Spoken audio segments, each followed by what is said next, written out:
Hello kids, today let's learn how to write a small R in cursive.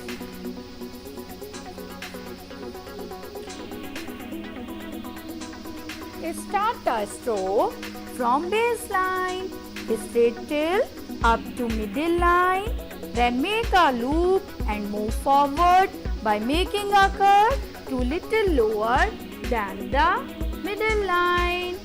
Now add a small tilde line, then make a curve and end it above the baseline. One more time.